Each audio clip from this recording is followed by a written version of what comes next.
Everyone. So I'm Tesla Herbert, and today we are joined by Ryan Levenson. So he owns a business called The Kilowatts, and it is an electric vehicle rental business. He started it a few years ago, but I really think he's predicted the future here. So I'm excited to learn more about that. So the questions we're going to get answered today is, what is the business model of an EV rental business? And more importantly, what is the business when Robotaxi becomes a reality? Brian, I'm a startup founder myself, and so I'm a little jealous. I think you got something here, and I'm really excited to learn why you started this and where you think this is going to go. Some of the fun topics we're going to cover today. We're going to find out how many Cybertrucks did Ryan pre-order. I've been hearing rumors of some ridiculous number, and so you can validate for me. And I got to find out why and what's going on with your thinking there. He is an ex-Tesla employee, so it'd be fun to find out what makes Tesla different, what it's like working there. He seems to know everything about electric vehicles, not just Teslas. So we're going to learn more about his experience with the Rivian and the Mach-E and all sorts of things about EV ownership. So he has 150,000 followers on TikTok. He's got a Twitter. He's got a YouTube. And he happens to be able to make movie quality videos. So no wonder you have so many followers. All right. So I'm ready to get brighter. Are you? Let's go. Yeah, I'm a little bit flushed. Thank you. Wow.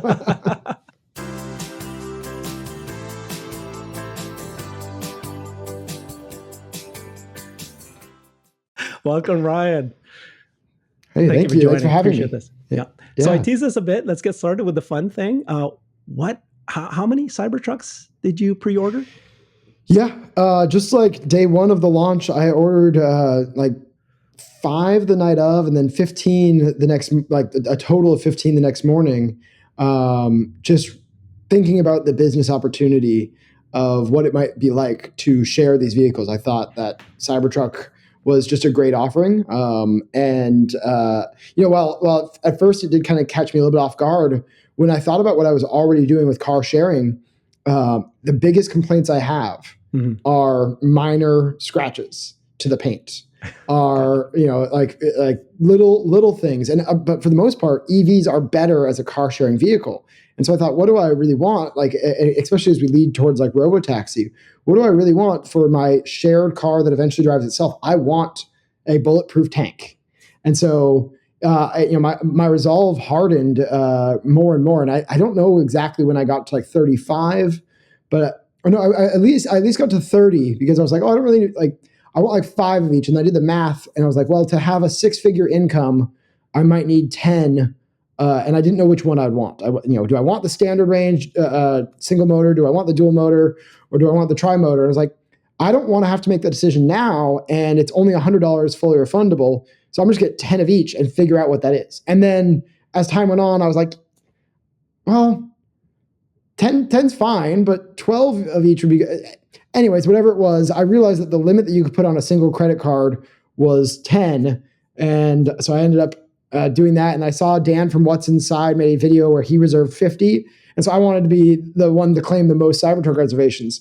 So I ordered 51, but I had forgotten I had a separate account that I ordered just one on, just in case Tesla thought I was a reseller. So to answer your question directly, I have 52 Cybertrucks on order, and I plan to take delivery of as many of them as possible and share them as much as I can.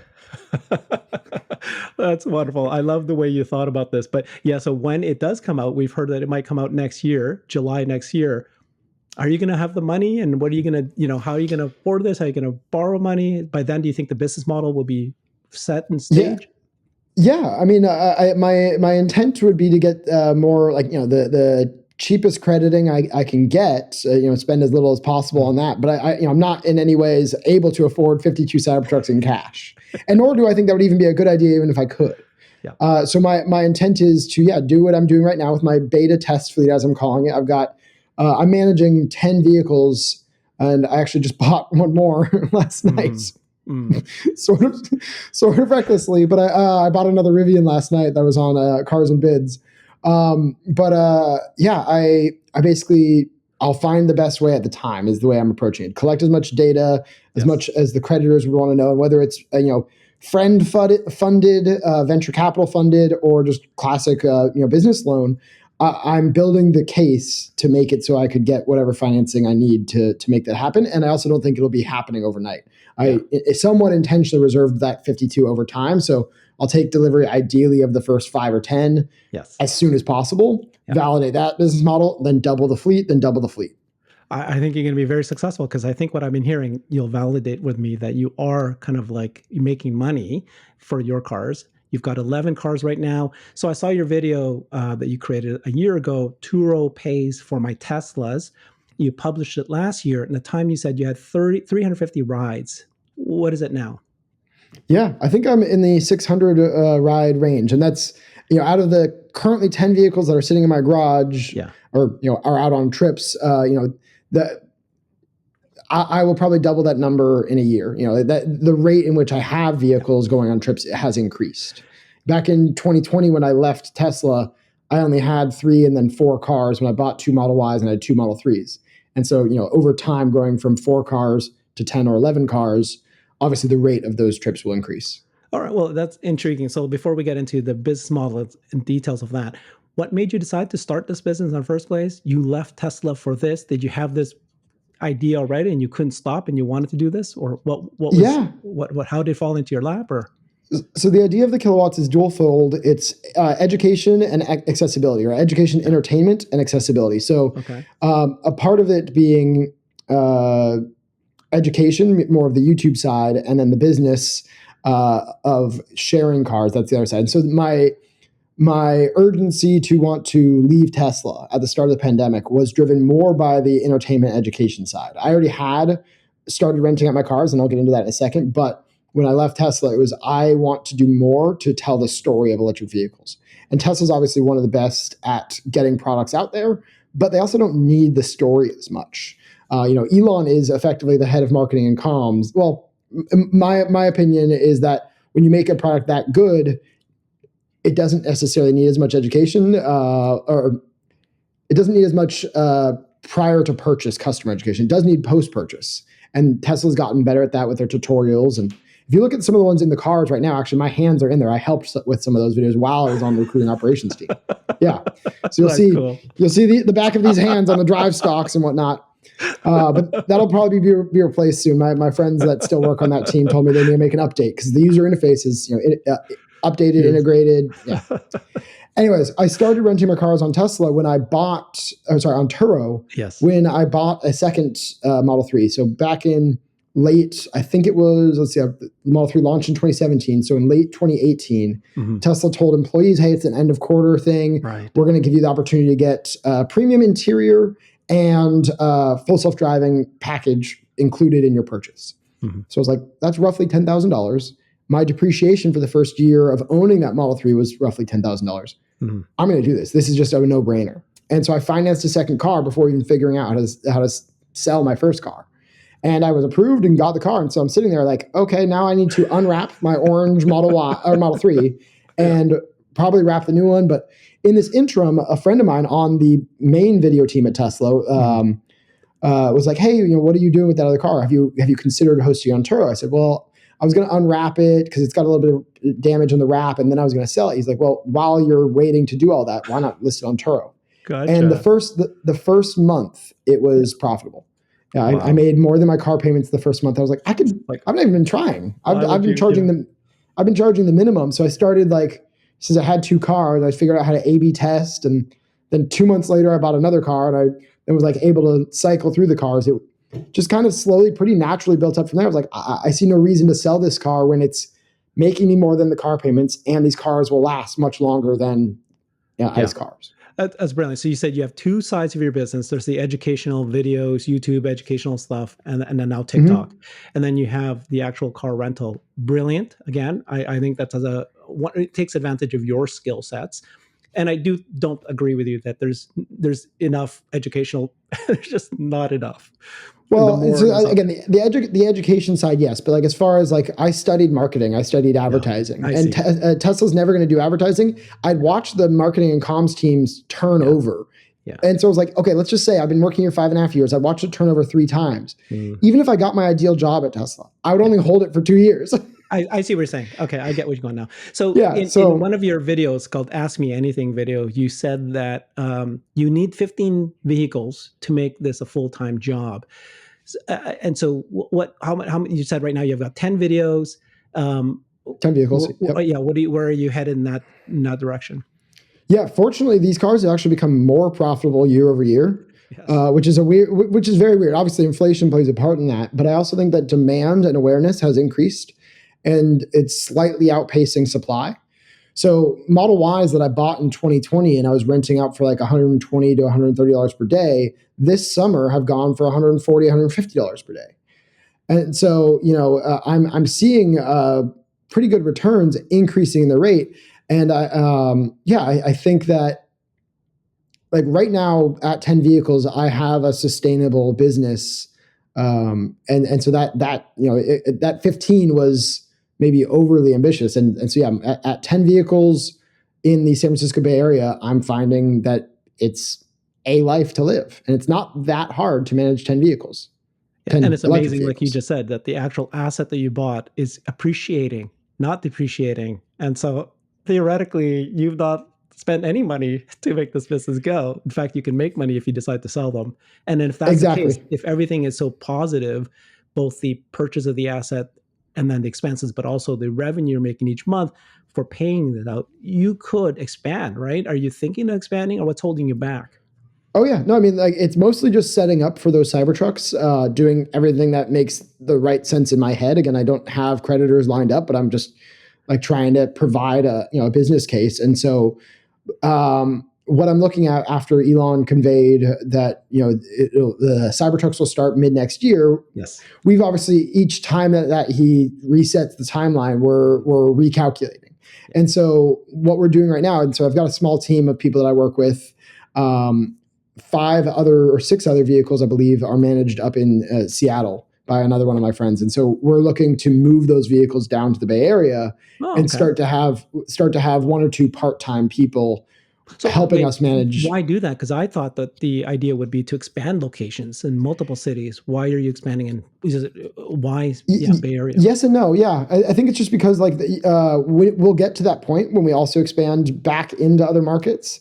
But San Francisco has proven to be the most profitable, more than Seattle, year round. And the guy who's been managing our fleet up there, his focus is more on the software development, and there's less benefit. Like if we develop an app, there's less benefit to having him manage those now. And if we centralize, we can afford the justification of having part-time or multiple part-time employees to help us manage these vehicles. Yeah. Versus just at 10, it's like just enough where it's taking care of me, and I really can't go on anything more than like a 2-day vacation.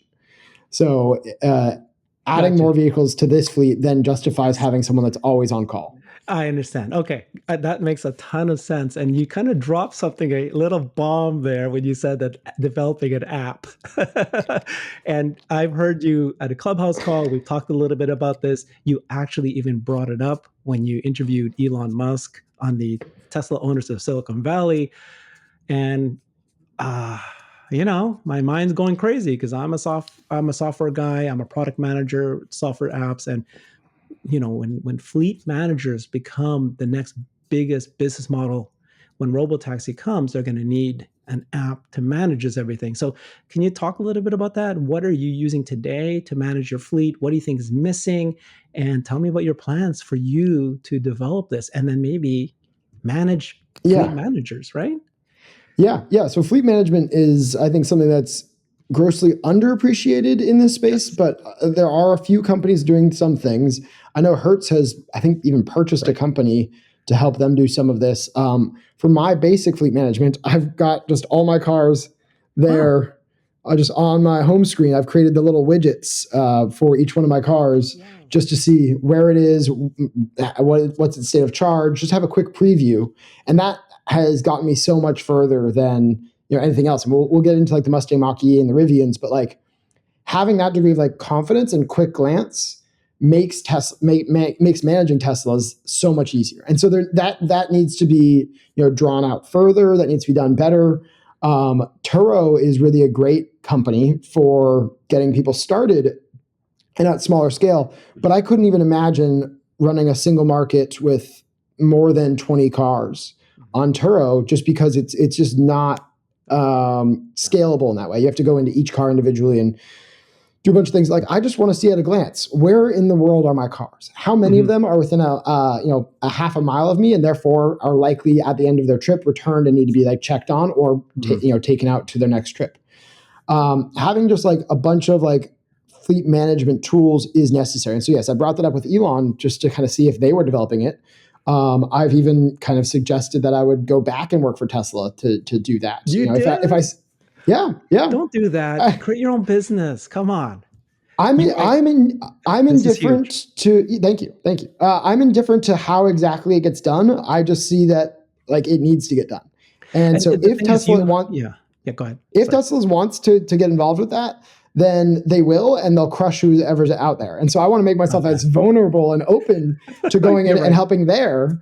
And then if that's not something they're interested in, which I found at least during my interview with Elon that initially they weren't, that I was like, okay, that gives me a little more confidence that then if Tesla's not going to, then I can on my own. So you're very, very smart. I get you. I mean, they are definitely going to do this, right? So if they launch Robotaxi, they're going to need to have fleet managers that they're going to sell. I've been saying for a long time that that Tesla is not likely going to create a $25,000 compact car that they're going to sell to individuals anymore, but instead they're going to sell it to fleet managers, and it's going to be a Robotaxi. And then so you will buy 100 and another person will 1,000, like that. And you'll need. It's going to be some version of that for sure. Yeah. They are. I would even say they're not even going to sell it, period. Like, there's a good chance that. Yeah. I get you. There's a number of different approaches they could take. Yes. I don't see why they would even. Yeah. Yeah. I think it'll cost them $25,000 to make, but what they do with it, the business model for them selling it, to me is less compelling than them just. You're basically either hiring out people or partnering and then almost like leasing it. Like, I just don't see the value of selling it, especially at $25,000. An autonomous vehicle, a truly autonomous vehicle that you can fall asleep in or be in the backseat of, is not something you can sell for $25,000. That is a $100,000 to $200,000 asset. Yes. So you're not going to sell it, but you're going to rent it out or lease it, and then you have somebody managing it. Yes. He called it shepherds. Yeah. And that's exactly what it'll be. It'll be people like who I am now, who my buddy Cody up in Seattle is right now. People who just kind of check on the vehicles, make sure they're maintained. If the upper control arm's creaking, they know to take it into service. It's going to be very much more of batch. Like, Uber drivers are going to be batch managing. There you go. A large selection of vehicles. In my mind, that number is right around 12 to 25 vehicles. Per person. That gets me all excited. Imagine that. Imagine that you are starting Uber and you're basically sharing with this idea of ride hailing. Yeah. And yet that's what you're doing right now for the future. It's going to take over Uber and Lyft. And you're the one creating the software, managing everything. So and that's again why I ordered so many Cybertrucks. Is like that vehicle to me, especially if it has it's a sliding scale of value. But if it's fully self-driving, those vehicles are worth $100,000 to $200,000. It's going to be a premium approach, right? So okay. Let's get started. Back to your current business today. You said you've got 10 in the garage. You bought just another one. You said that it was a Rivian. So what's the makeup of your current cars? And why you mentioned a few times that Tesla is sometimes a better model for you. Tell me your experience so far with the various different kind of EVs. Yeah, so I'm just gonna go from as I was scaling up, I had those Model 3s, and at the start of the pandemic, I sold one of the Model 3s to finance 2 Model Ys, and that was also because I was leaving my job at Tesla and wanted my existing pay structure to apply to both of those Model Ys, the financials. So I wasn't sure if I was going to be able to qualify for loans being self-employed all of a sudden. So did that, took 2 Model Ys, 2 Model 3s, have scaled up from there. I've only gotten a couple more Model 3s over the years, but I've got I think 5 or 6 Model Ys now. I think it's 5. I bought a Model S because I ordered right when they started, or right when they stopped making the old Model S and were in the process right before announcing the new Model S. I was like, wait a second. If they can sell me the old Model S, it's going to be a good deal. And if they don't, maybe they'll give me that same pricing. I didn't know. So I ordered a Model S, in January of 2021.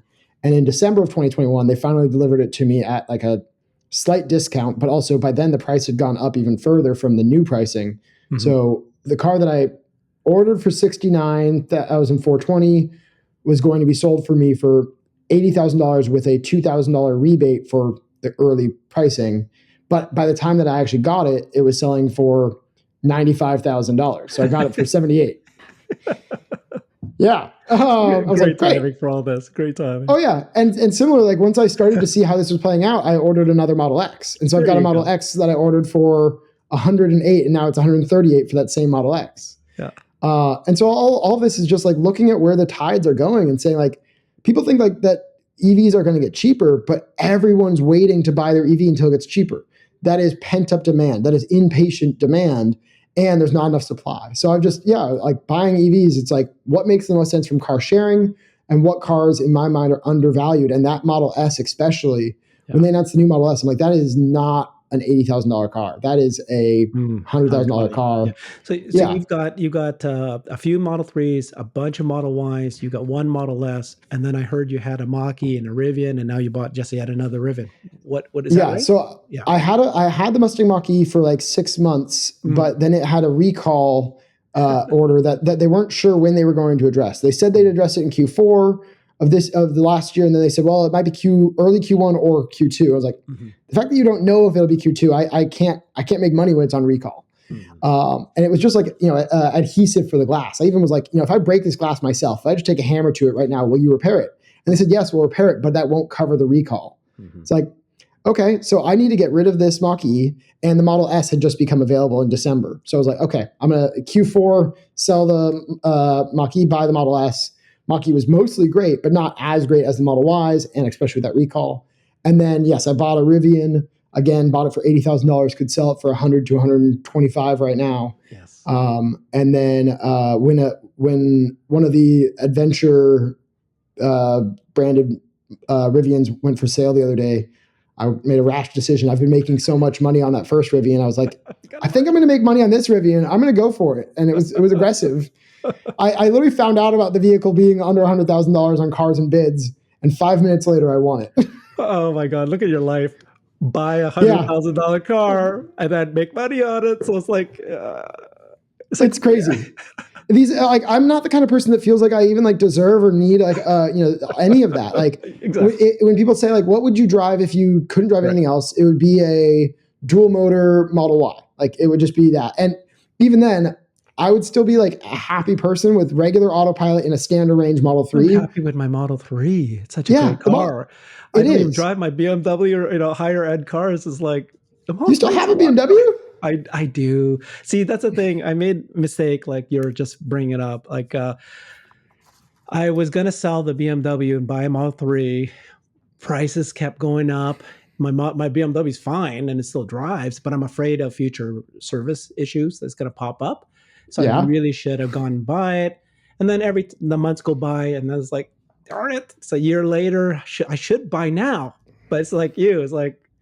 So let me put this word of advice either for you or for anyone listening. My recommendation to anyone that's looking to buy pretty much any car, but specifically EVs right now, is if you think you want it, look into what the value is like for the order. A lot of these companies, when you place an order, it is actually an order and will lock you into a pricing. And so Tesla's orders are $250.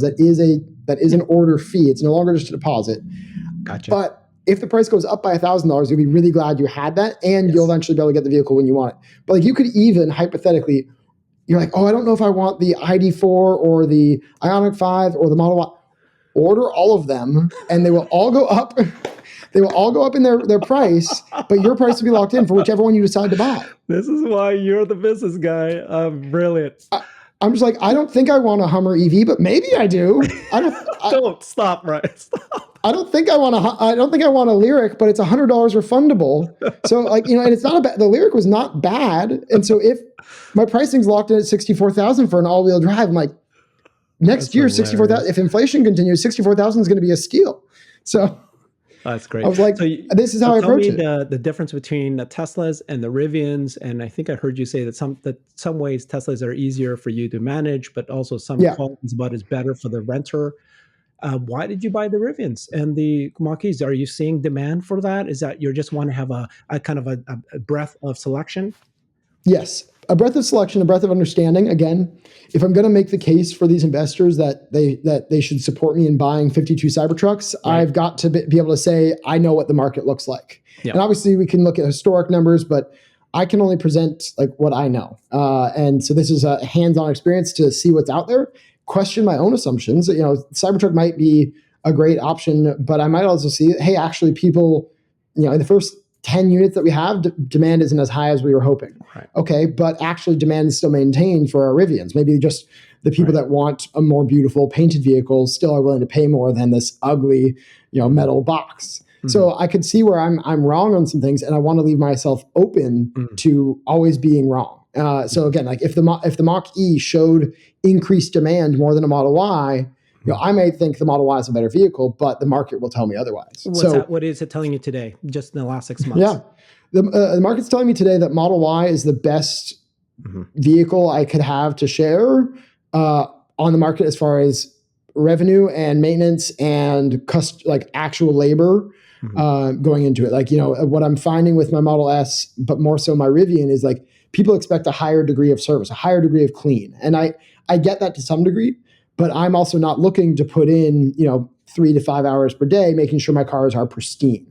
Yeah. And so when I've got that Model X coming, I'm a little bit nervous about, like, you know, if specifically my most recent renter with my Rivian asked me, hey, did you have a chance to get this vehicle detailed before our rental? And I get it. They're paying $500 a day. Yeah. But also on my end, I've not done that. I clean my cars and make sure that, like, the exterior is clean and they're vacuumed out, but I don't detail them in between rentals. And I only have 3 hours from that previous rental ending to the next one starting. So I'm a little confused. I'd rather make it available. Yeah. Oh, sure. I get you about the premium cars, and then $500 a day, I want it detailed. But I am imagining that a Cybertruck is going to be a premium priced because it's not the cheap one. And yet, do you expect that you won't need to have that detailed interior because it's a rugged car? Is that what you're expecting? I also think at that point I'll have the facilities appropriate for taking care of that. Like right now, I've got a film studio garage and you know, SFO public parking. What I'm looking to do in the future is have, you know, a parking lot that can fit a certain number of vehicles, you know, water on site, and be able to detail it ourselves. I see.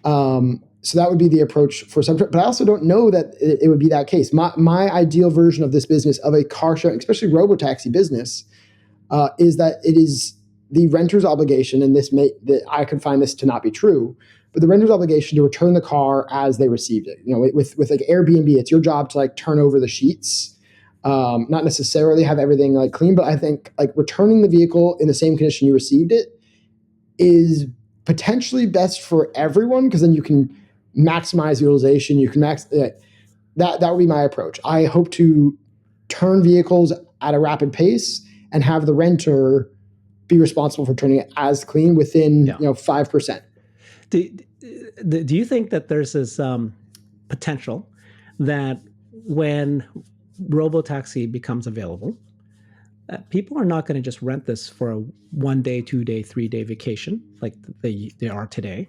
They're going to actually want it to be their car, but then they need your service to do everything you're doing, right? Because if I was going to do Robotaxi, I'm going to go to work, then I need to have that Robotaxi pick me up. It could be like an Uber. Any Robotaxi will pick me up, or it could be the Shepherds group.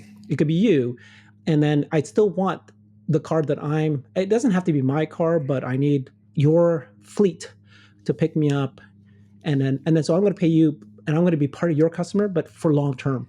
Is that even something possible, or do you think it's just going to be like an Uber? It doesn't matter. I'm just going to be any car. This is a next level question right there. Yeah. Like that is some of the unknowns. That it matters how Tesla rolls out full self-driving. Yeah. And how regulations are. You know, I may have to move the business to another state just to allow for what you're referring to there. Yeah. Because the car, and basically what you're suggesting is, if the car can drive itself, I will take on much more of a shepherding role. It won't be just 10 to 20 vehicles. I will be shepherding 100 vehicles. Yeah. And every day I'll have them, after it's driven you to work, it'll drive 5 other people. Then it'll come by my place, it get cleaned up, and then it'll go back out. You're almost operating like, somewhere between a car wash, Tesla service center, and a charging location. Mm-hmm. And that to me is why I think, like, again, potentially someone on the inside at Tesla should be developing that rather than the outside, because it's so tied into full self-driving at that point. Yeah. So if the car is truly able to drive itself, the whole business model needs to be rethought. And I might not buy any of those 52 Cybertrucks if they're all completely full self-driving. Yeah. Okay. Tell me about the Rivian. So you said that Model Y is one of the highest revenue, the desired.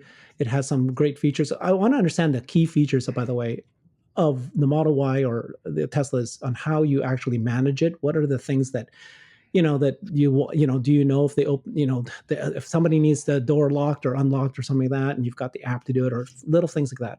Tell me. It's funny because it's also so many little things that, like, when I think of Teslas, they're so simple, and that is like, in a way, its own feature. But like little things that Tesla's done right, like pin for glove box. Like if I'm for what, like, the way that the business should be run, and I don't always run it this way, but if I'm traveling, especially, I do. I leave the key card in the glove box, and I just tell my guests what the pin is, and that way they can document the exterior of the vehicle, document the interior of the vehicle, and then I provide them the pin to get in. So that way, the biggest thing with Turo especially is you have to have documentation of the condition of your vehicle, or they just won't cover you. It's just like insurance to the nth degree. If you can't prove that the car wasn't totaled prior to the trip, then it looks like insurance fraud.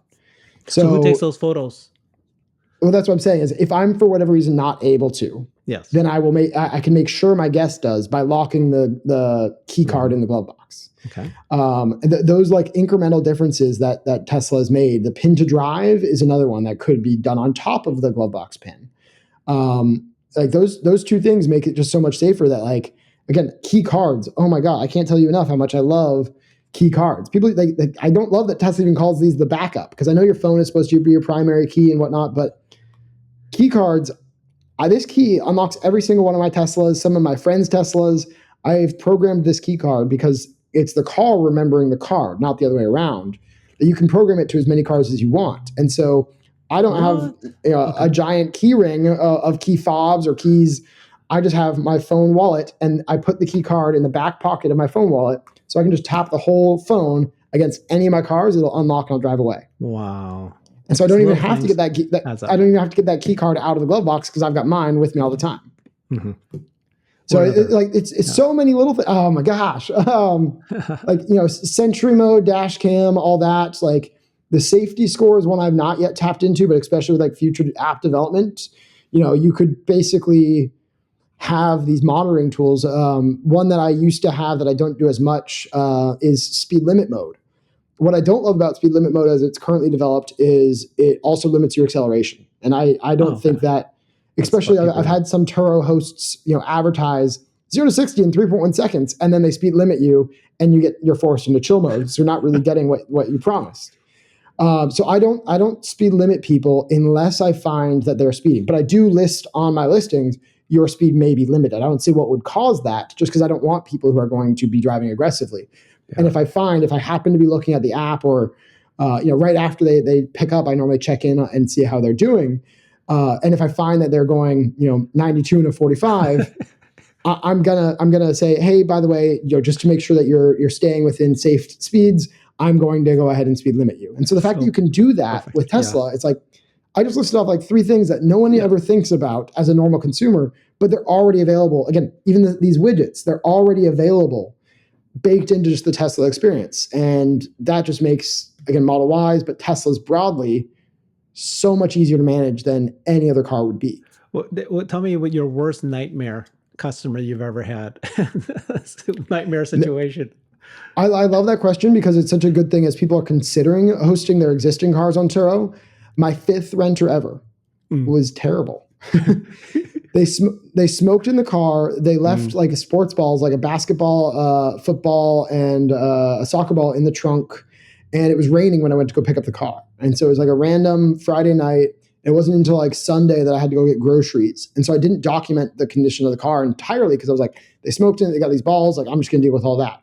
And I didn't realize, and they also drove like the maximum miles of range allowed, which is fine. They're allowed to, but when they rented it for a week and they drove 1,800 miles, that was my 5th rental ever. I was like, wow, that's a lot to digest. And so I didn't realize though, they'd also scratched up all 4 wheels. They'd curbed all 4 of the wheels. And because I hadn't documented it within 24 hours, Turo was like, sorry, that's tough. We don't know that you didn't do that, Ryan. You've had the car for another 48 hours. How do we know it wasn't you? And so that part kind of sucked. And that's the biggest thing. Again, that taught me a lesson. And fortunately, the wheel, it wasn't like paint damage. The wheels are only like $150 per to repair. But it basically, out of my profits from that trip, it took it from what was maybe $500 or $600 to $50 of profit for a week-long trip of letting someone drive 1,800 miles in my car. Priceless, right? Priceless, yeah. No, but it definitely helped show me like how important it is to get photos within 24 hours. And so that's why anytime anyone's considering getting in the space, I'm like, Turo, you have to think of them as an insurance company. Document your car within 24 hours before or after. And if you can't be there, have someone else take those photos. Have the renter take the photos. They're generally fine taking the photos at the start. And so have them take the photos at the start and then let them know you're going to ask for the same pictures at the end because they're also then going to treat your car better because they know what you're looking for. See, all this knowledge that you have, I'm telling you that I can't see why Tesla they would need to tap into this in order to be able to build the right business for fleet management. And so, my hope is that they are and will. And again, I've made myself available to them if they're interested. Call me. They will. They know you. I mean, like, I think Elon like referred to you by name and he actually knew that you weren't there before. So yeah. And I emailed him after. I was like, hey, I know we talked about this in the interview. And he responded. He responded within 18 minutes to my email right afterwards. Right. So you're so cool. So when do you think Robotaxi is coming? You probably are a beta tester. You've been part of the community. You're following it closely. What's your opinion? This is always so hard. Like, I want to believe. I'm someone that believes that vision might be able to do it. I definitely am also someone that thought that radar was a good idea, like to have as a backup, not as something you're programming with it, but as something that like in the worst case scenario, cameras are, suddenly covered by a trash bag. What do you do? I think radar is a good thing for helping you slow down safely. So I want to believe, as Elon has suggested, that it's coming before the end of the year. I believe that might be possible in certain, clear, clean conditions and that's how they'll do it potentially by the end of the year. But the Robotaxi that you fall asleep in San Francisco and you wake up in Seattle, that to me is still 3 to 5 years away. And I hate admitting that, but that's also what makes the business case again for me to buy 52 Cybertrucks. So I'm doing both things. I'm both leaning into what I believe and investing in that, but I'm also probably letting that skew my vision. So I've driven the beta a couple dozen times of the most recent, and it's impressive, but it's also not anything near being able to fall asleep. I know it's not linear, but as I even asked Elon, like, does the chart, just like, is it linear? Does it look like this? But I'm afraid it's an S curve. And as you get closer and closer, like that trail of nines is incredibly difficult. And you might reach a ceiling. And that's my concern is that like if they reach a ceiling where they cannot solve certain environments, then can you fall asleep in the back and go to Seattle? And we don't know. We just don't know. And I don't resent. I don't know what the right word is, but I think it's ignorant to be blind to the fact that we don't know yet. People treat it like, oh, this is an almost solved problem. It's like we don't know where the problem gets solved. We have not been there before. But that's also true of the moon. We made it on the moon. Exactly. So all things are possible. But is it possible with cars that I currently own with the current cameras? Right. Can those cameras be swapped out if they're not the right cameras? There's a lot of unknowns. So the timeline is therefore it's unknown. I'm much more bullish than you. And just to be clear, I'm not thinking it's the end-to-end Robotaxi, everything solved.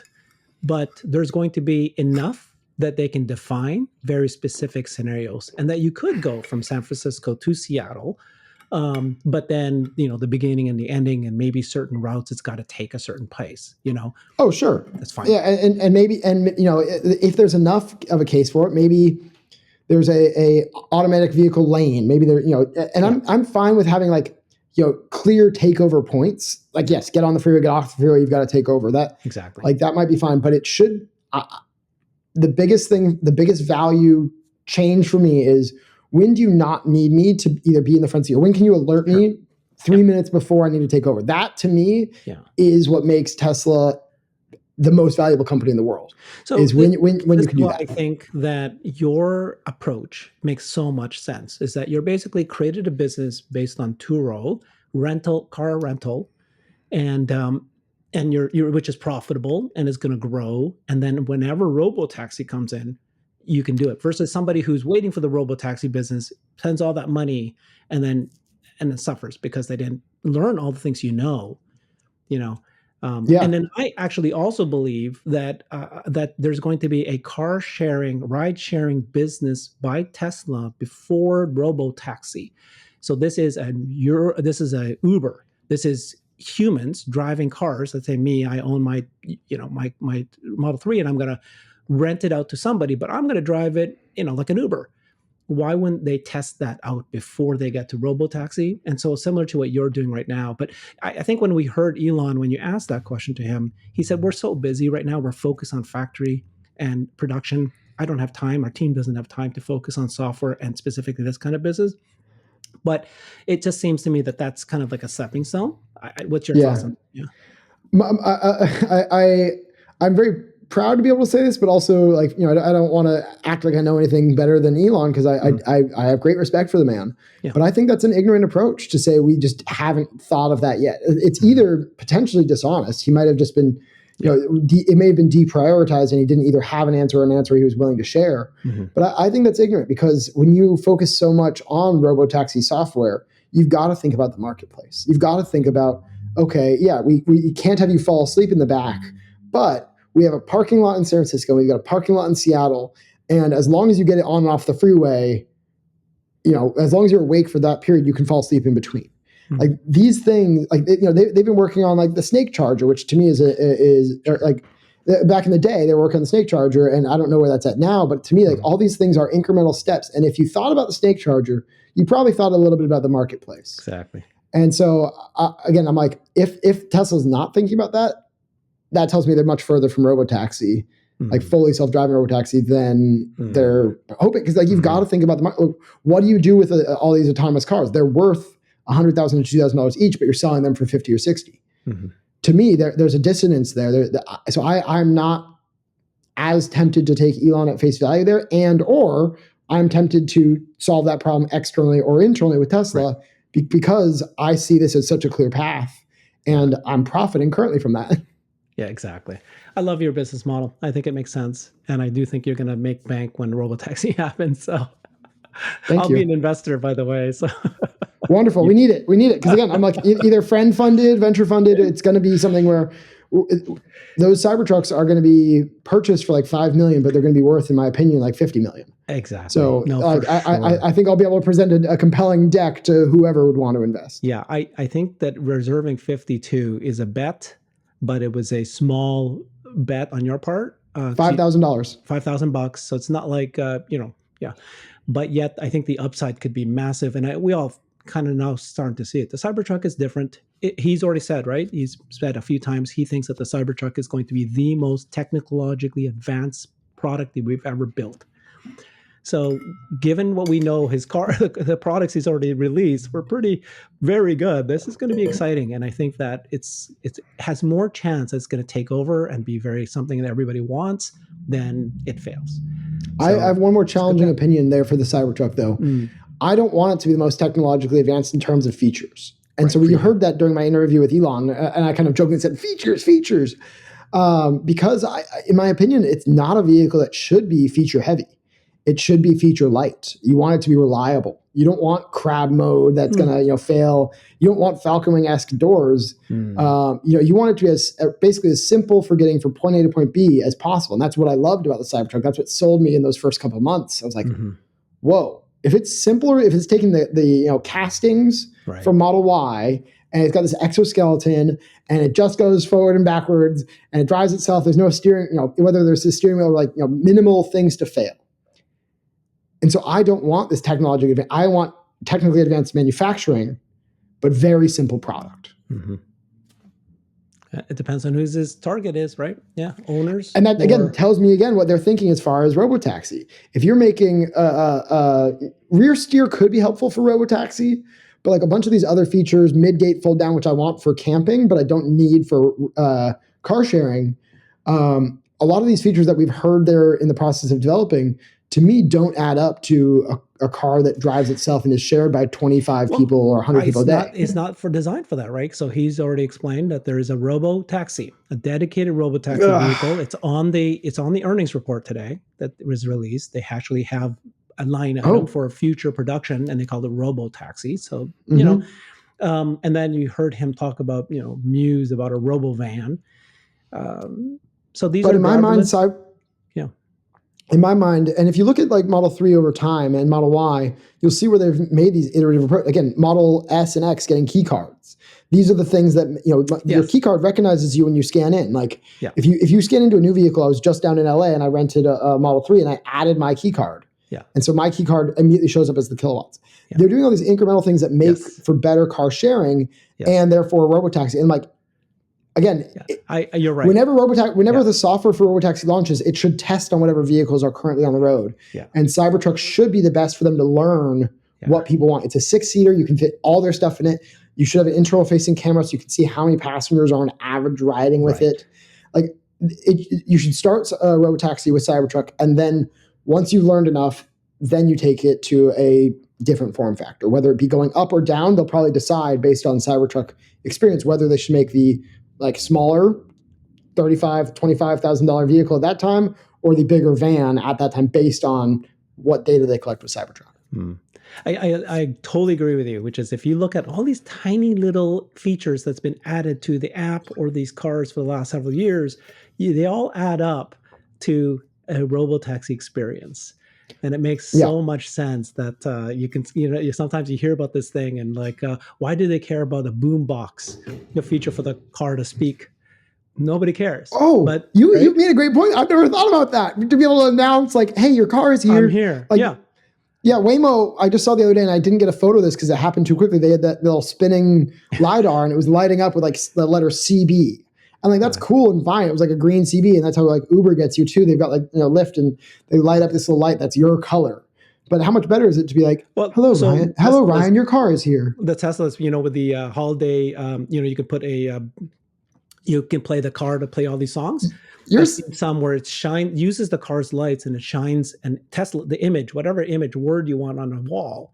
Yeah. So basically you can have your cars lined up and you can have Herbert,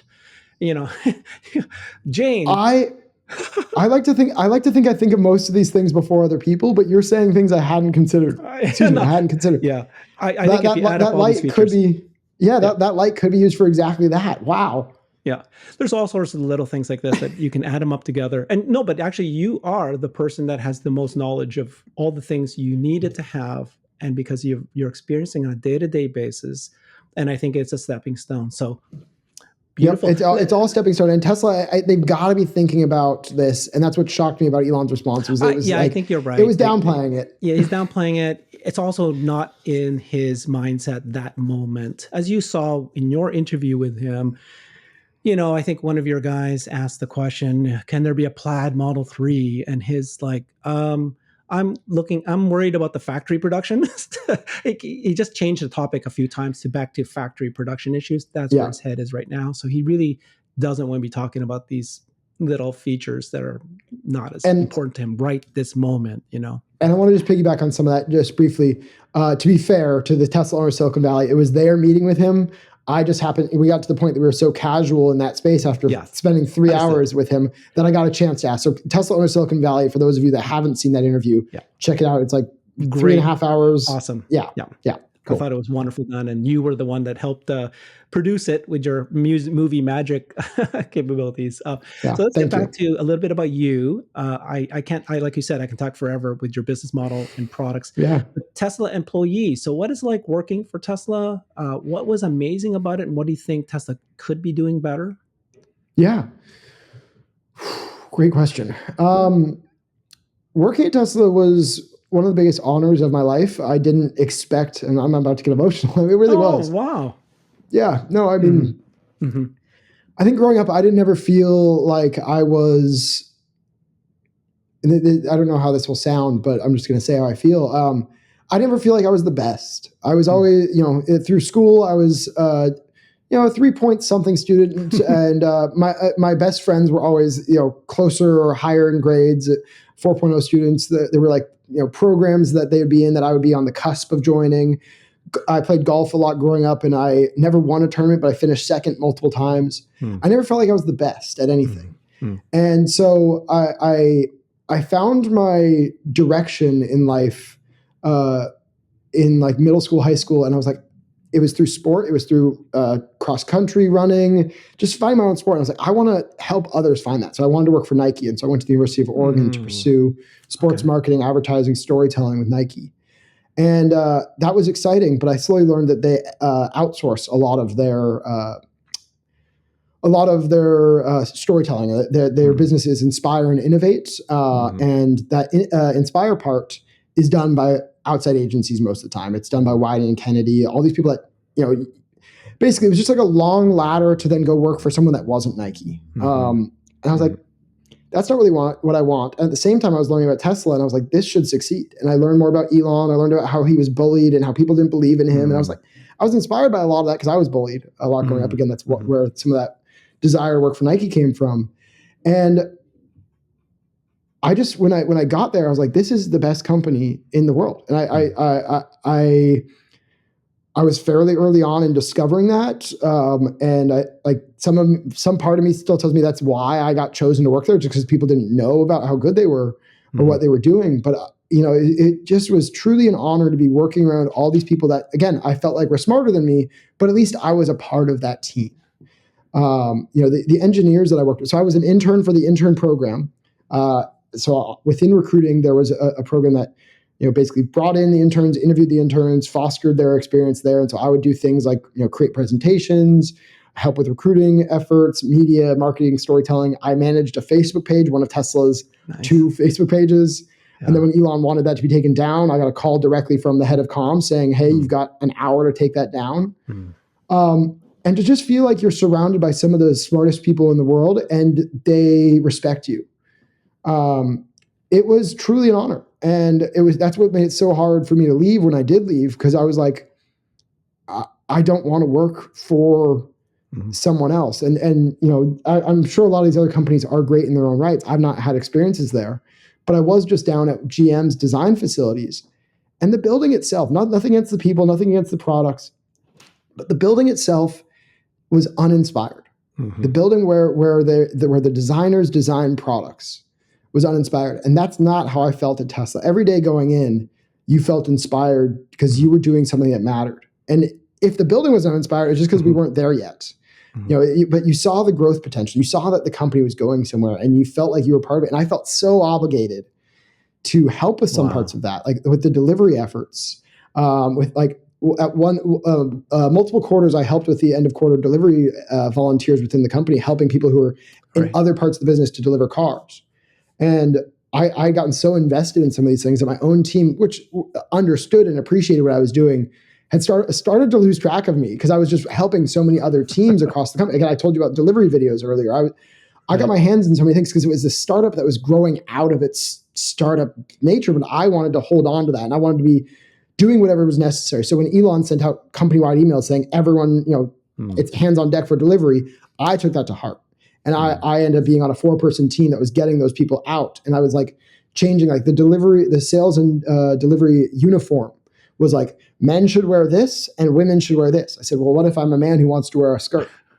We can save a single page. We can make this document a single page and make it more, accessible to whoever. It doesn't need to say, men wear pants, women wear pants or skirts.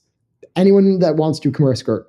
And so it was that kind of stuff that like my communications background was leaning into, like, let's simplify, let's make, because when I first got involved in the delivery efforts, it was like anyone who wants to deliver a car has to read like 50 pages before delivering a car. I'm like, okay, but do they?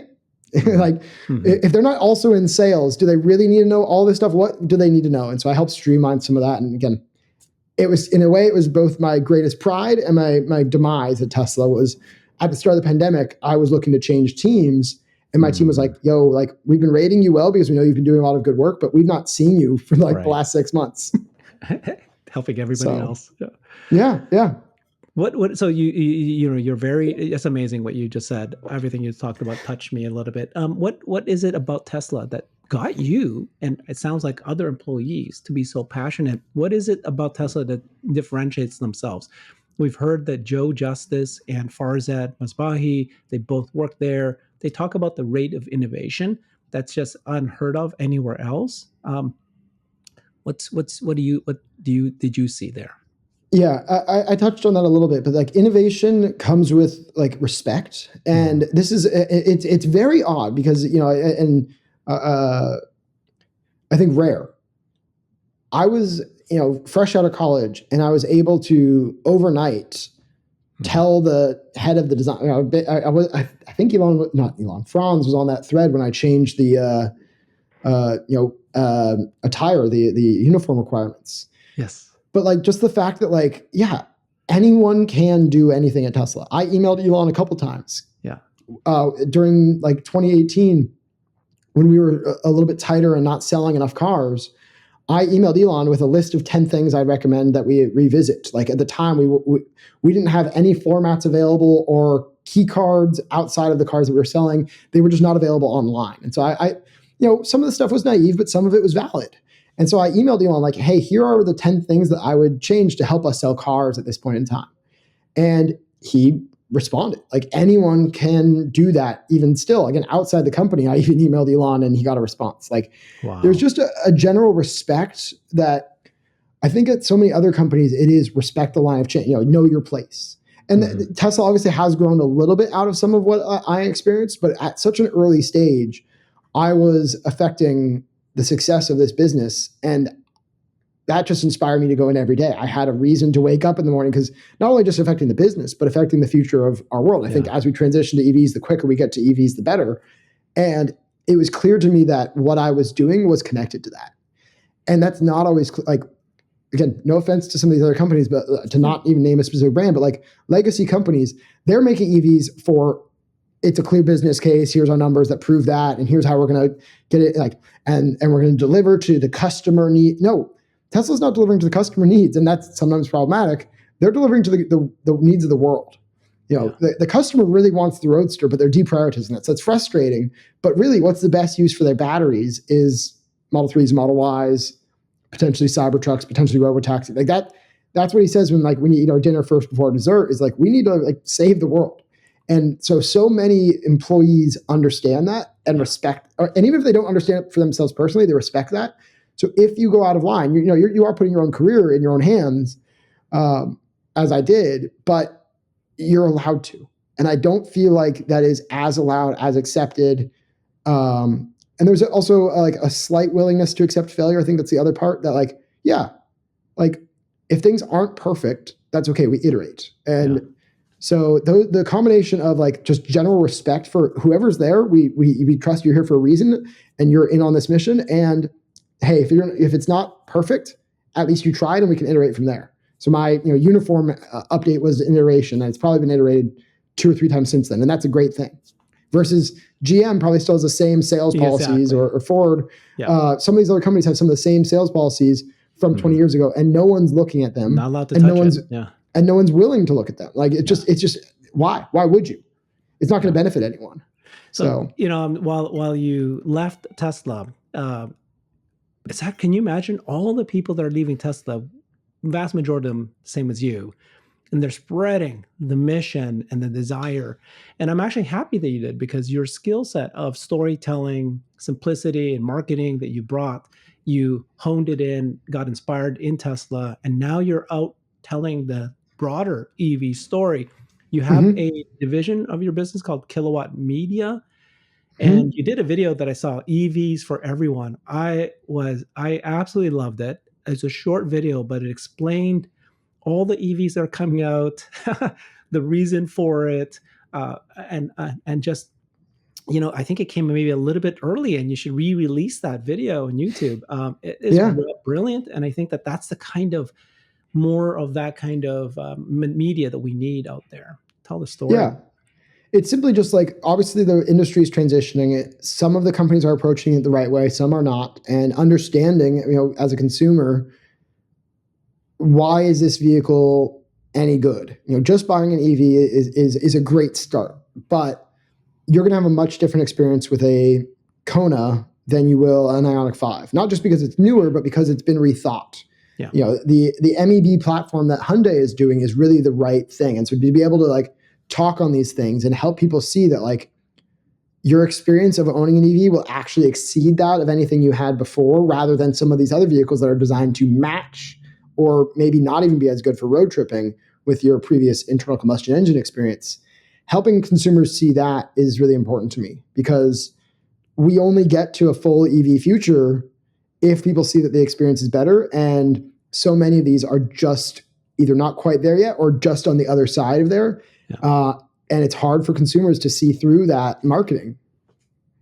So I love that I'm just always trying to. You cover everything, not just Tesla. I saw that you're now starting to review all these other cars in your TikToks. I love that, by the way. I think you said that was an experiment, but I thought it was a good idea, where you would walk into a brand new car, in this case, the Blazer, which just came out a few days ago, and you started to give it rank ratings. And again, the reason why I think you're well suited for that is because you have physical experience with all sorts of different EVs. So you're one of the only few people that can actually say, this one's a 7 out of 10, because I've actually experienced the other 8 other cars that have this. So I love that you're beyond Tesla and you're looking at EVs in general.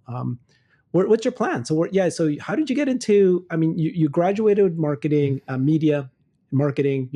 I alluded to earlier, you got movie quality, production level skills. How did you get going in Twitter? How did TikTok take off for you, YouTube and Twitter? And what's your big plan for your media division of your company?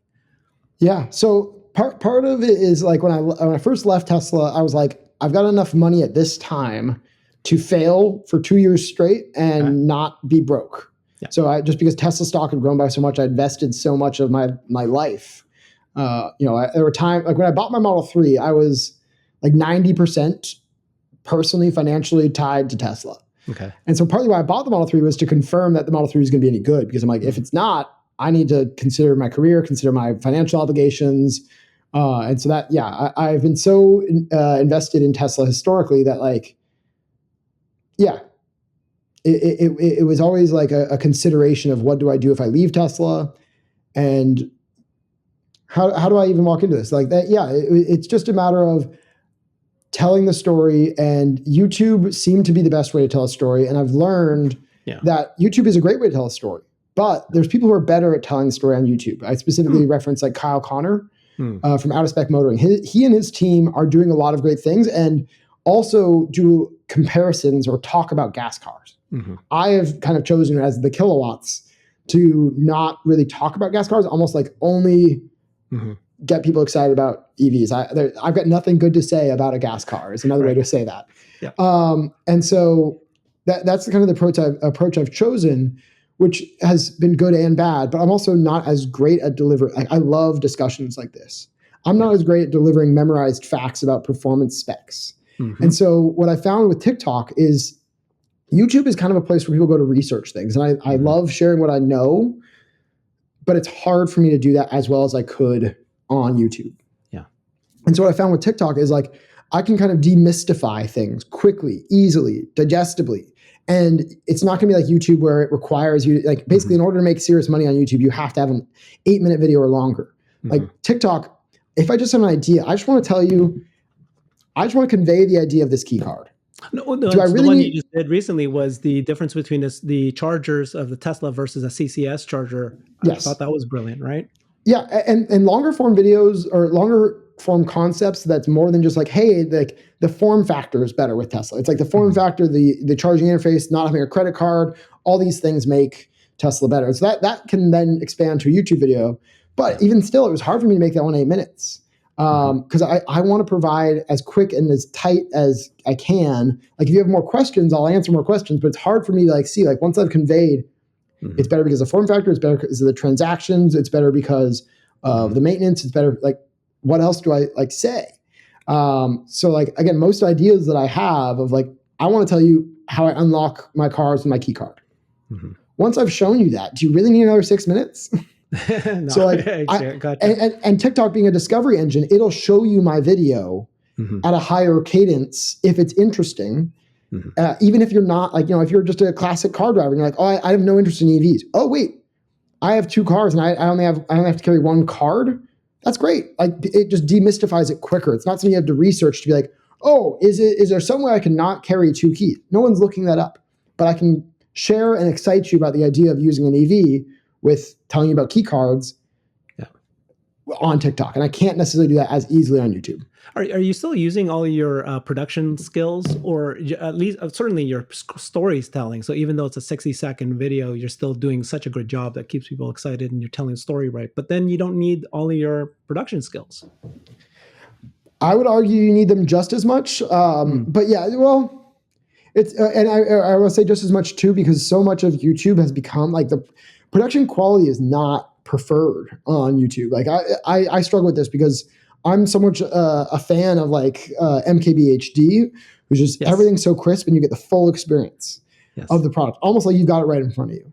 And so that's kind of the school of thought that I applied to YouTube when I first approached it. But so much, again, like some of the best YouTubers in this space only film on iPhone, and that's on YouTube too. And so it's like you can pull out a high end camera, you could put it on a slider, on a dolly, you could do all these things with TikToks too. There's no reason not to, except for speed. And so what I've just found, like, again, my Blazer, TikTok, where I'm starting this new series of like rating cars. I love it. Yeah. Story is so important to anyone. And as long as your audio quality is good, which audio quality on that Blazer video, I could have done better. But like, as long as your audio quality is good and the video is like better than 75%, like, it's not shaky. It's, as long as you're doing the basics, people only really care about story. And that's why, like, podcasts like this will do so well. Is like people don't really care as much to like have some of this fanfare. They're blown away by it. But if they really want that, they'll go to the movies. They just want to have ideas that are relevant to the times, and the times are changing so fast. Then again, my Model Y comparison video, I put a lot of time to it. It's going to be beautiful, but there'll already be 3 other videos like it by the time mine comes out. And the YouTube will promote them because they already know that that's successful. That people out of those 3, which ones did well, they'll already be ranking those, and then mine will be pretty, but it'll be 4th or 5th on the list. So, yeah. Okay, so your Twitter, your TikTok following has just ballooned and skyrocketed, 150,000 followers. How did you get involved with Twitter or the Twitter community, the Tesla community specifically? How did you get to know, the Tesla owner, Silicon Valley folks, and you're one of the big, well-regarded, folks here. So tell us how you got into that. Yeah. Simply, I got involved in the community just by like, expressing my interest and just trying to share my ideas, and proximity helped on a lot of that. Before I even left Tesla, I was going to Tesla Corsa events. So I already knew the people at Unplugged Performance. Oh, gotcha. And so I filmed the documentary with Randy Popes as one of my first projects outside Tesla. I was like just offering myself up to people, doing a couple of videos for Tesla under Silicon Valley, like, attending things, just being present and being a part of the discussion pretty much at all times, as much as possible, because I have opinions. And again, my opinion is with Tesla, like, it's not just Tesla. It should be more than just Tesla, but Tesla is the benchmark. There'll be some vehicles that are better in some ways. And so that's the only like unique thing that like, I feel like has made me a little bit different than so many other Tesla fans, is like, I'm not just Tesla. But no offense to those people, but I'm just like, yes, Tesla is for most people in most conditions the best. And I'll get excited about that. But I'm also going to talk about how, the Lucid Air does actually provide better point A to point B if you're driving more than 300 miles. Now, if you're driving more than 500 or 600 miles, you might be better back in a Tesla. But like, I can start to have these more nuanced conversations and open people's eyes. So if you're frustrated with Tesla service or the build quality, those are valid complaints. I'm not just going to be blind to those things. Tell me about the Rivian. I heard you tell one time sort of, how did you view the Rivian? Is it a good car? How does it compare to Teslas? Yeah. So I'm very much looking at a number of things when I first approach an EV, especially for purchase. Rivian is one of the few that seems to be approaching it like with very similar mindset to Tesla. And like, again, it's a lot of these small things. The automatic charge port door being like a very intentional integrated part. Key cards that you can remove or add. You can't remove or add through software yet, but you can remove or add, and therefore in the future you'll probably be able to remove or add. Optional wristband, like all these little things that they seem to be thinking about the future of where vehicles are going. So that gets me excited at baseline. And then there's just generally a lot of excitement about the company, and they're really like one of the first trucks in the space. So, I still have the idea of a tank type truck, Cybertruck, but the Rivian, if Tesla had unveiled what the R1T is, everyone would be excited about it. The only thing that Rivian doesn't have to the degree that Tesla has as like some of the base level stuff is supercharging, but they're thinking about that. That's a key thing. They're thinking about charging. They're investing in charging where others aren't. And on top of that, the self-driving. They're not as close to that. They were doing a lot of investment early on. I don't know where they're at on that. That's my only area of like concern in terms of their success. I don't know what their vision is because they've stopped talking about their self-driving vision. But in other ways, it's like if Tesla had unveiled and delivered last year, instead of a Cybertruck, a $80,000 painted, beautiful pickup truck with a gear tunnel, and we'd be going nuts. And therefore, I'm going to go nuts about it. I'm excited about the Rivian. It's incredible.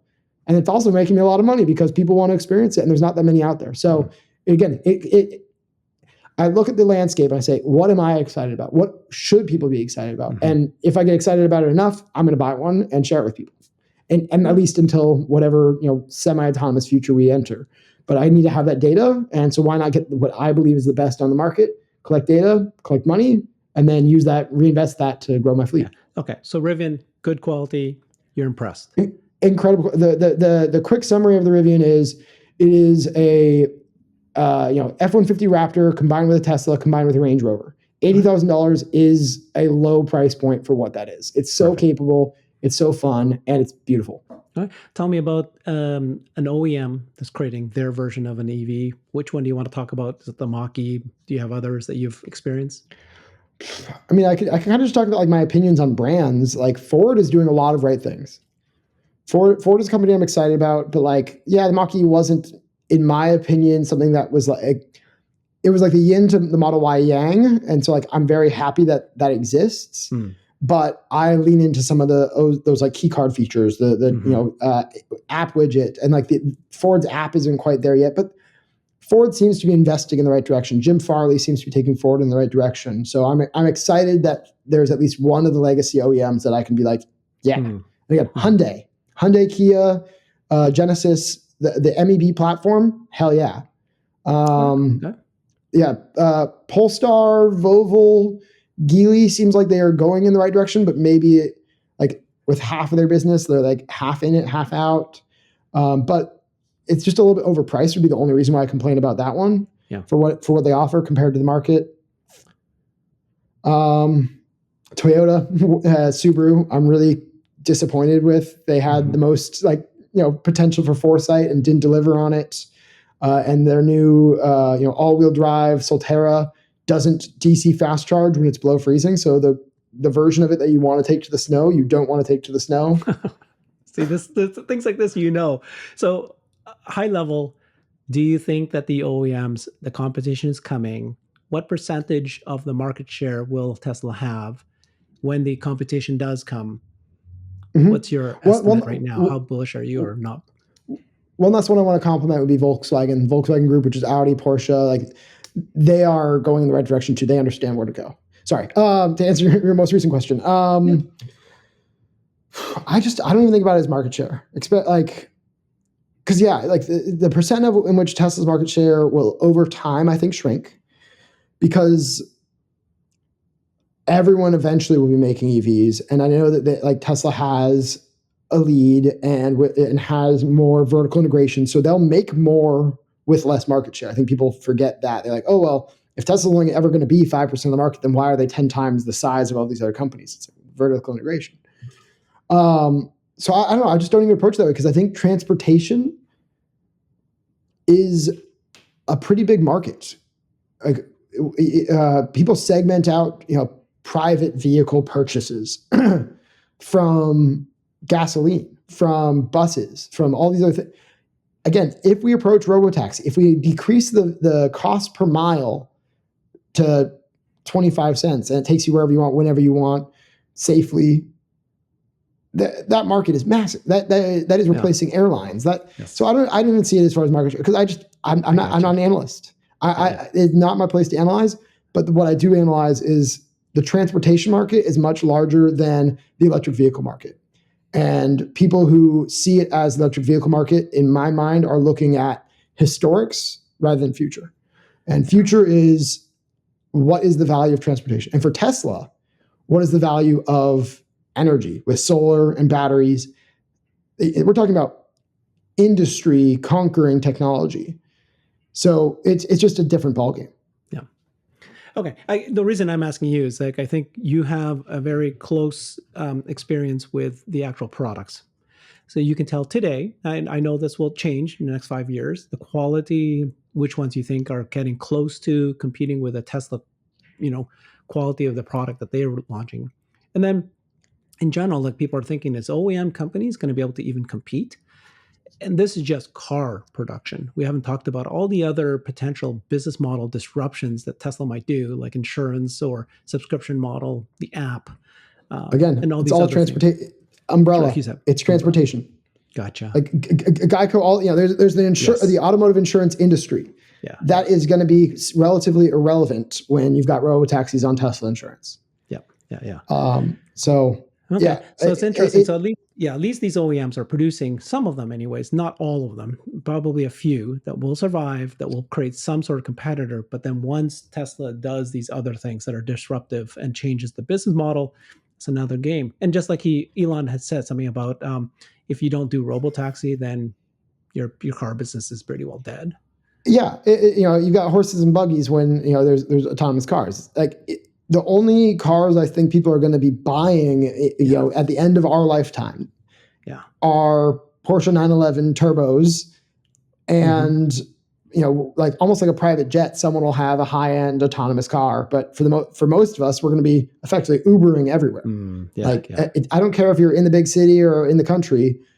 Maybe if you're in the country, you've got a semi-autonomous pickup truck out in the weeds. But you're not going to need a $35,000 sedan to get around San Francisco, because it would be silly to pay for parking for that ever. It's just not going to make any sense.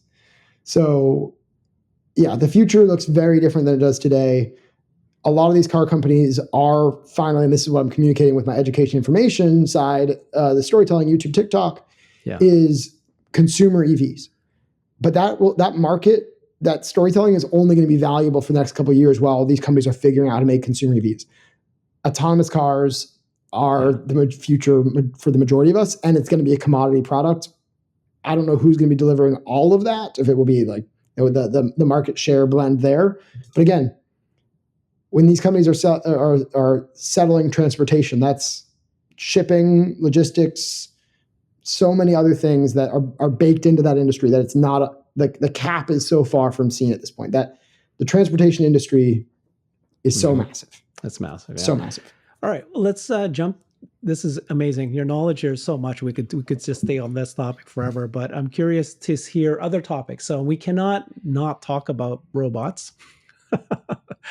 We're talking about a massive industry and the potential to disrupt. Robots are it. Based on your knowledge of FSD, your knowledge of Tesla, and the way that they produce products internally, what's your expectations on September 30th?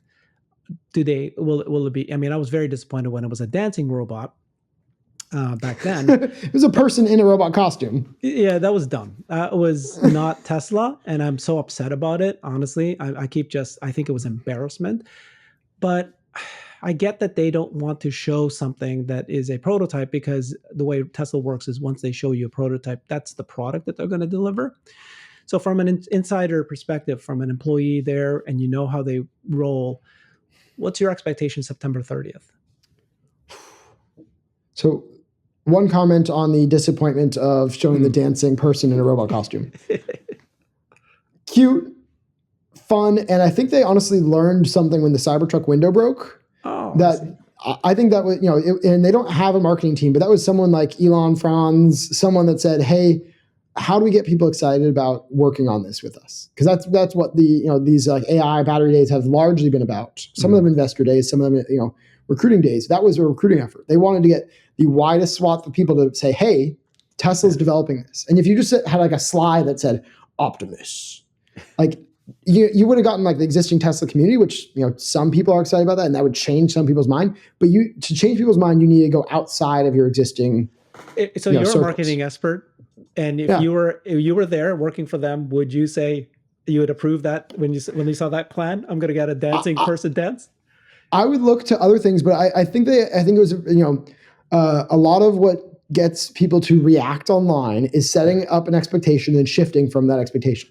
So there was like this like somewhat robot-like, it like looks like it might be a robot, and then you break that expectation. That's a marketing trick. And again, I don't think that's necessarily someone that works in marketing still, but that is something that I think they learned with the Cybertruck. Is like, here's how we get eyeballs: is we say we're not even close. We've got this idea of what it could be, and this is where we want to take it. Help us make this a reality. And so you say, we're going to go all in on this, and you're vulnerable. Like, I just think that it was genius. So, to answer your question, I don't think I would have been necessarily the one to come up with the idea. Yeah. But I think if I was in that room looking at the potential ideas of how to debut this, I would have given it my thumbs up to do what they did. Okay. All right. Okay.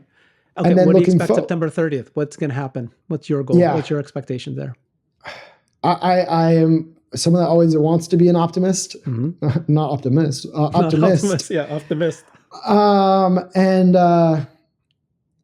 want to believe they'll have something that at least can identify the space around it, and like you could almost contract that out at this point. Like, to be able to move it within a space and interact with objects, especially in a existing controlled space, that should be no problem. Now, can that same robot then go outside, unlock a car and drive around the parking lot, or ideally not even in the park? Like, can it actually start to interact with a variable real world? That I don't think we'll see yet. So can it move around and talk? Yes, there are Boston Dynamics could sell them a robot that they modify, put a different paint scheme on and make it happen. What I want to see, which I don't think we'll see yet, is it interacting with a variable environment. And like so if I was to make like an optimistic bet, it would be somehow it interacts with the people in the room. That would be pretty incredible, even at this stage. Like if I could move my AirPods, or like hand it my AirPods, and then it like tosses the AirPods to someone else. Sure. Like, if you could start to, and again, you don't even know that it's going to be AirPods at the start of the day. You're just like, oh, maybe it can be any object that anyone has in the room. It's going to take that, do this thing with it, and then bring it back. Like, that to me is where you start to impress, and that would be the top end of what I expect or would hope for. Yeah, but if it does something in the real world, that's a game changer.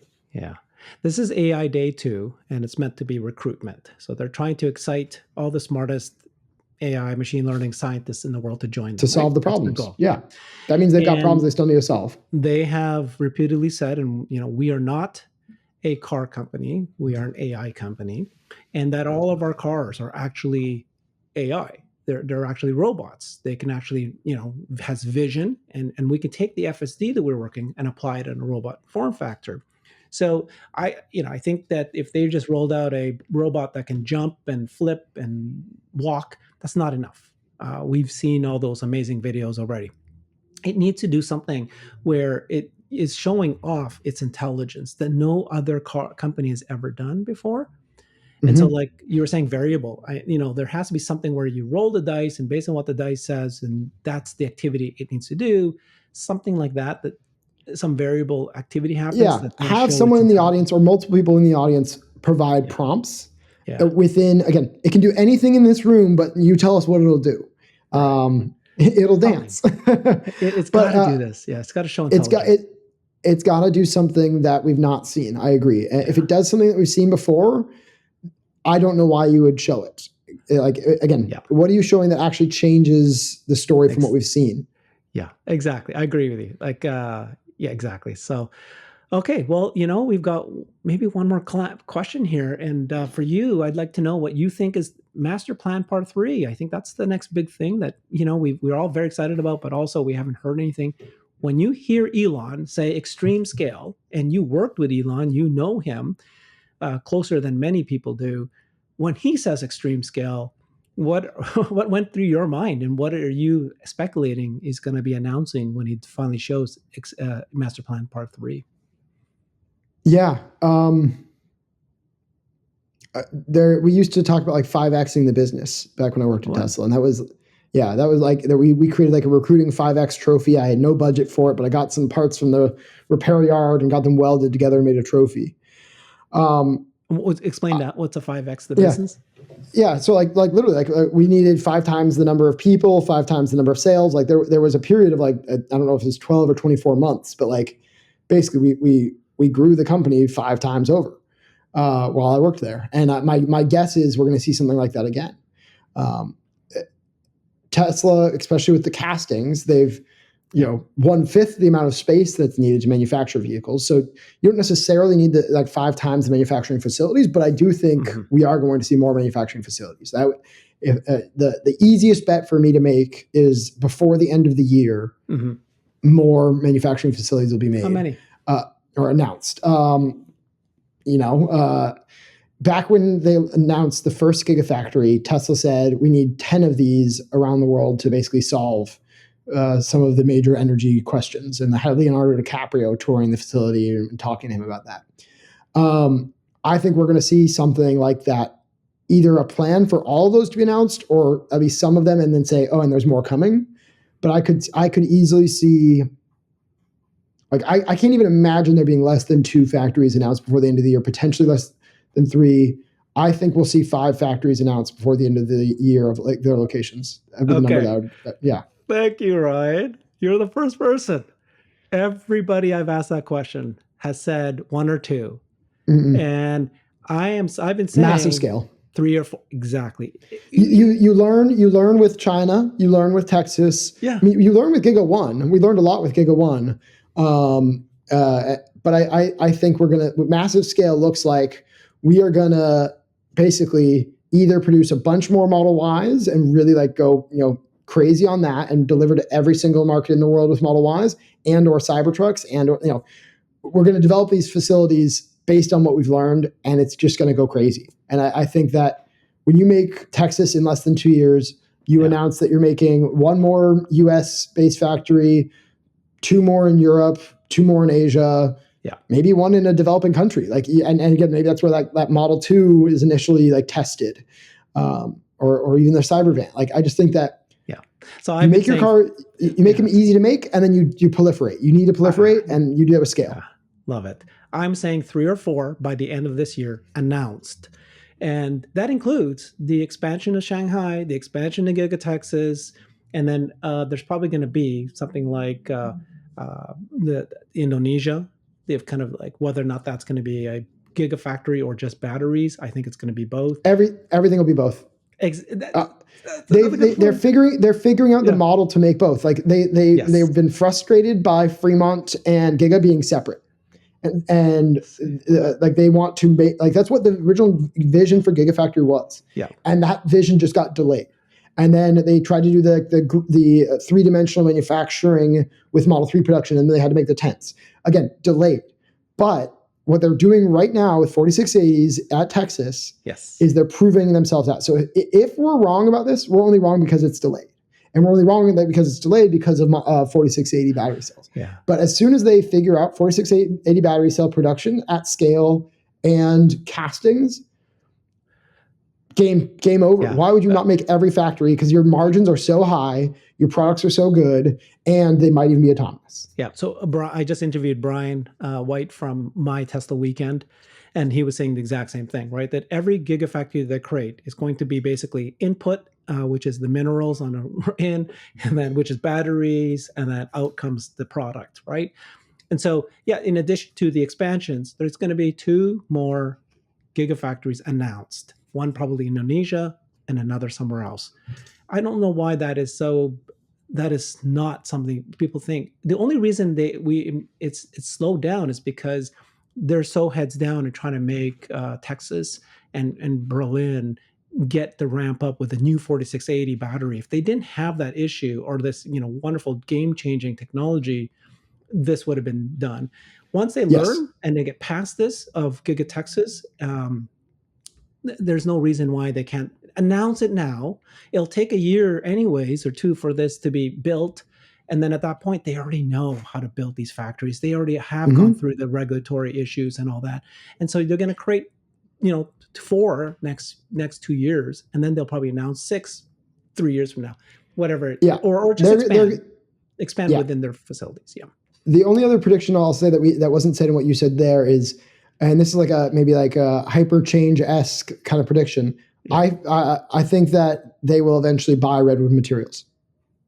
Redwood Materials was the battery? Yeah, JB's recycling company. Oh, yeah, yes. Okay, gotcha, yeah. Yeah, I think JB wanted to be on his own and do his own thing, but I also don't think that he wants to do his own thing forever. In fact, I think he might like being more of a startup person. Yeah, you started seeing them appear together again and again, so yeah.